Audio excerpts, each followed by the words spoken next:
संकट अभी शुरू ही हुआ था। दुनिया देख रही थी, ये महसूस करते हुए कि हम तबाही के कितने करीब थे। शुरुआती इंटेलिजेंस वार्निंग्स ने कर्मचारियों को शेल्टर लेने का समय दिया, जिससे जान बच गई और तबाही टल गई। चमत्कारी रूप से कोई बड़ी कैजुअलिटी नहीं हुई, सिर्फ मामूली चोटें आईं और नुकसान रनवे और खाली हैंगर तक ही सीमित था। हमारी मल्टी लेयर्ड डिफेंस, जिसमें यूएस पैट्रियट्स भी शामिल थे, ने ज्यादातर खतरों को रोक दिया। आसमान कंट्रोल धमाकों से भर गया, सफल इंटरसेप्शन हुए, तबाही नहीं। एक जरूरी यूएस मिलिट्री हब पर हुए इस हमले से दुनिया भर में हड़कंप मच गया। ईरान ने 20 से 30 एडवांस मिसाइलें दागी, जिनमें फतेह, 110 और तेजफुल शामिल थीं, जिससे उनकी पहुंच का पता चला। 23 जून 2025 कतर के अल उदीद एयरबेस पर सायरन बज रहे थे। ईरान ने बैलिस्टिक मिसाइलों की बौछार कर दी थी। ऑपरेशन विजय। दुनिया ने अगले कदम का इंतजार किया। इस क्षेत्र की सुरक्षा का हिसाब रातों रात बदल गया। ईरान का दांव जवाबी कार्रवाई करना, लेकिन युद्ध से बचना एक बड़ा दांव था।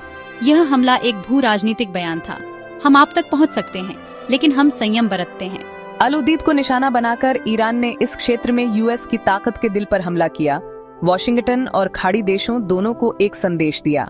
ईरान ने यूएस और कतर को पहले से चेतावनी दी थी, यह संकेत देते हुए कि वे ताकत दिखाते हुए मामले को बढ़ाना नहीं चाहते थे। तेहरान ने इसे एक रेड लाइन पार करना माना। ऑपरेशन विजय एक सोची समझी प्रतिक्रिया थी। ये प्रतीकात्मक थी, जिसका मकसद बड़े पैमाने पर तबाही नहीं था। ईरान का हमला जवाबी कार्रवाई थी। कुछ दिन पहले एक संदिग्ध यूएस साइबर और काइनेटिक हमले ने ईरान के परमाणु ठिकानों को निशाना बनाया था। फिलहाल रणनीतिक धैर्य बना हुआ है। 30 जून तक कोई सैन्य जवाबी हमला प्लान नहीं किया गया है। यूएस ईरान के हमले को अपनी इज्जत बचाने वाला मानता है, न कि युद्ध का बुलावा।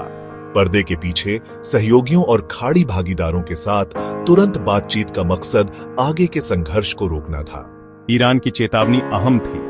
इसने दिखाया कि वे पूरी तरह से युद्ध नहीं चाहते थे, जिससे हमारी प्रतिक्रिया प्रभावित हुई। यूएस ने संयम चुना, कूटनीति पर ध्यान केंद्रित किया और सहयोगियों से सलाह ली, न कि तुरंत जवाबी कार्रवाई की। राष्ट्रपति ने शांति बनाए रखने की अपील की, एयर डिफेंस की तारीफ की और इस बात पर जोर दिया कि कोई अमेरिकी जान नहीं गई। हमले के बाद दुनिया ने यूएस की प्रतिक्रिया का इंतजार किया। बहुतों को मामला बढ़ने का डर था। आर्थिक गिरावट एक चेतावनी थी, शांति नाजुक है और समृद्धि इस पर निर्भर करती है। खाड़ी देश अब सुरक्षा का फिर से आकलन कर रहे हैं और ईरान के साथ तनाव कम करने के तरीके चुपचाप ढूंढ रहे हैं। इस घटना ने मध्य पूर्व की स्थिरता पर दुनिया की निर्भरता और खाड़ी देशों को यूएस सेनाओं की मेजबानी से होने वाले जोखिमों को उजागर किया। व्यापक संघर्ष के डर से तेल की कीमतें 5% से ज्यादा बढ़ गईं, लेकिन जब तनाव कम होने के संकेत मिले तो स्थिर हो गई। दुबई और दोहा जैसे बड़े हब में हजारों लोग फंसे हुए थे। इस क्षेत्र की कनेक्टिविटी तुरंत बाधित हो गई। सऊदी अरब, यूएई, बहरीन और कुवैत में एयरोस्पेस बंद होने से यात्रियों और एयरलाइंस के लिए अफरा तफरी मच गई। मिसाइल हमले का असर बेस से आगे तक फैला। खाड़ी में नागरिक उड़ानें रोक दी गई। एक गलत अनुमान कहीं ज्यादा बड़ी आग लगा सकता है। इस बार कूटनीति सफल रही, लेकिन यह क्षेत्र अभी भी बारूद का ढेर है। सगाई के नियम बदल रहे हैं। दोनों पक्ष सीमाओं का परीक्षण कर रहे हैं, जिससे जैसे को तैसा के चक्र का जोखिम बढ़ रहा है।